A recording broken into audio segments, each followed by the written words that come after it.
The crazy story of English, from barbarian tongue to global powerhouse.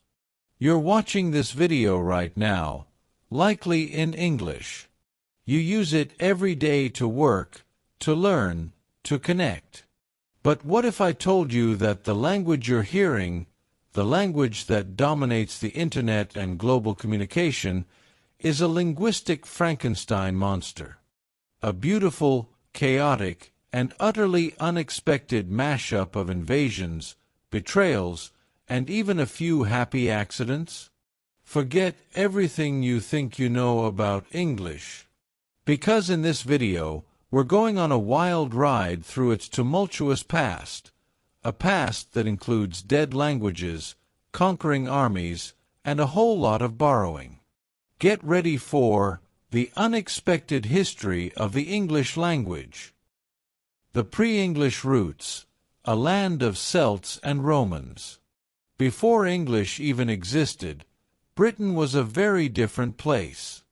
It was inhabited by Celtic tribes, speaking languages like Brythonic, the ancestor of modern Welsh and Cornish. Then, in 43 AD, came the Romans. For nearly 400 years, Latin was the language of power, administration, and literature. But here's the first twist. Latin, despite its dominance, actually left surprisingly little direct impact on the everyday language that would become English. Why? Because the Romans mostly interacted with the elite, and when they left in the early 5th century, their language largely left with them. A few place names, a few words like street, from strata, wine, from vinum, and chest, from cista, are remnants, but that's about it. The stage was set for something new. The arrival of the Angles, Saxons, and Jutes, the birth of Old English. Enter the barbarians. Starting in the mid-5th century, 3 Germanic tribes, the Angles, the Saxons, and the Jutes, began invading from what is now Denmark and northern Germany. They pushed the Celts to the fringes and established their own kingdoms. And they brought their own languages, which collectively became known as Old English. This is where English truly begins. Old English isn't just a quaint old version of what we speak today. It's practically a foreign language. Imagine trying to read Beowulf without translation. It's incredibly difficult. Its grammar was highly inflected, like German, with lots of word endings indicating case, gender, and number. Word order was much more flexible. The majority of our most basic everyday words come from Old English. Words like man, woman, house, food, drink, sleep, love, strong, good, bad. Even our days of the week, Tuesday, Tuesday, Wednesday, Wodensday, Thursday, Thorsday, Friday, Frigsday, are direct Germanic pagan inheritances. So, Old English was Germanic, rich, and surprisingly complex. But it was about to get a serious Viking makeover. The Viking invasions, a Scandinavian shake-up. Just when Old English was getting comfortable, the Vikings arrived.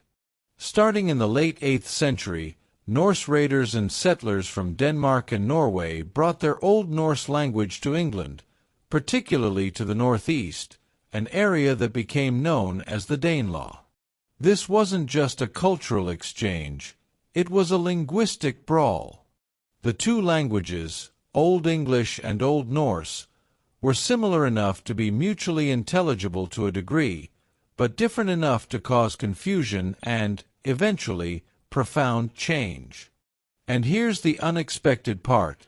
Instead of simply replacing Old English, Old Norse did something fascinating. It simplified it. Imagine two people trying to communicate. They'll naturally drop the complicated bits and stick to the essentials. Old Norse helped strip away many of Old English's complex inflections, paving the way for the more analytical, word-order-dependent grammar we have today. We gained thousands of words from Old Norse: sky, skin, leg, anger, dream, egg, take, give, get, call, ugly, awkward, and even the pronouns they, them, and their. Think about that. Fundamental words that we use constantly came from our Viking invaders. Old English was changing, simplifying, but it was about to face its biggest challenge yet. A challenge that would alter its very DNA forever. The Norman Conquest, French dominance, and the birth of Middle English. October 14th, 1066. The Battle of Hastings. William the Conqueror and his Norman forces defeat the Anglo-Saxons. This wasn't just a change of kings. It was a linguistic earthquake that would reshape English in a way nothing else had. For the next 300 years, French, specifically Anglo-Norman French, a dialect of Old French, became the language of the ruling class, the court, law, government, and high culture. English was relegated to the language of the peasants, the common folk. This created a fascinating linguistic split. English became the language of the farm and hearth, while French became the language of power and prestige. And that's why we have so many pairs of words with similar meanings, one from Germanic English and one from French. Think of pig English versus pork French, cow English versus beef French, sheep English versus mutton French, freedom English versus liberty French, kingly English versus royal French. We adopted an astonishing 10,000 words from French, covering everything from law, justice, jury, parliament, to fashion, dress, robe, button, to food, cuisine, sauce, dinner. Roughly 1/3 of our modern vocabulary comes from French. During this period, English absorbed so much French that it transformed into Middle English.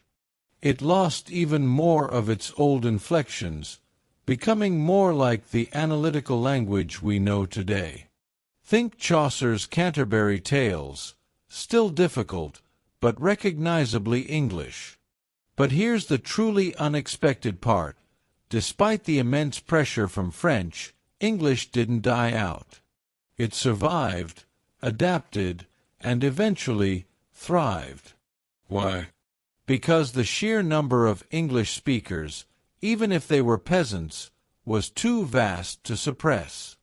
And gradually, over centuries, French and English began to merge, creating a powerful, flexible, and utterly unique new language. The Great Vowel Shift and the Renaissance, shaping modern English. By the 15th century, something truly weird happened, the Great Vowel Shift. Over a couple of centuries, the pronunciation of all the long vowels in English changed. Imagine if, over generations, every time you said boot, it started sounding like boat, or mouse started sounding like moose. That's what happened. This is why English spelling is so notoriously inconsistent. Words were often fixed in their spelling before the vowel shift was complete, meaning what you see on the page doesn't always match how we say it today. Think night, the K and GH were once pronounced, or light, or through. And then came the Renaissance. This was a period of explosion in knowledge, art, and exploration. English speakers suddenly needed words for new concepts, inventions, and discoveries. And where did they go? To the classical languages, Latin and Greek.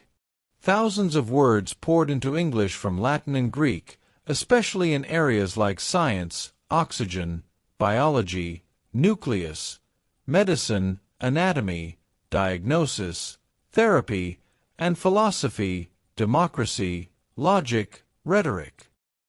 This is why English has such a vast and rich vocabulary, with so many synonyms and nuances.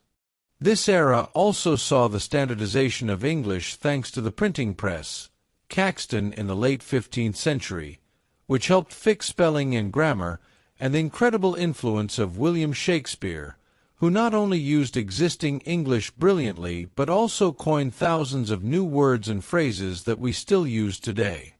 Think of phrases like break the ice, love is blind, or wild goose chase.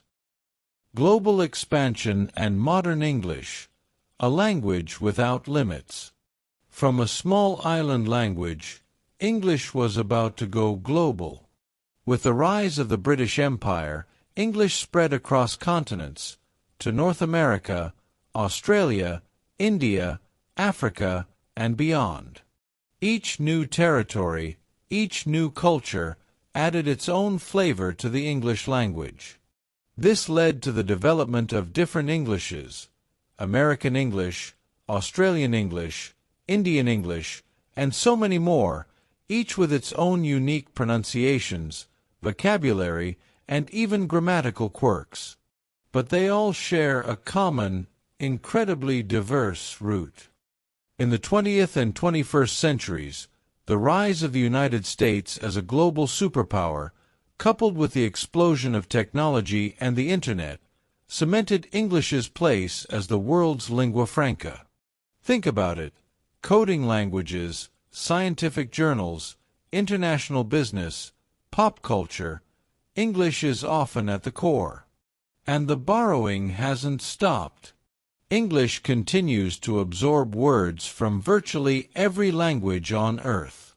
Karaoke, Japanese; kindergarten, German; fiasco, Italian; shampoo, Hindi; safari, Arabic. The list is endless. English is an insatiable linguistic sponge. The unexpected legacy and the future of English. So, the next time you speak English, pause for a moment and consider its incredible journey.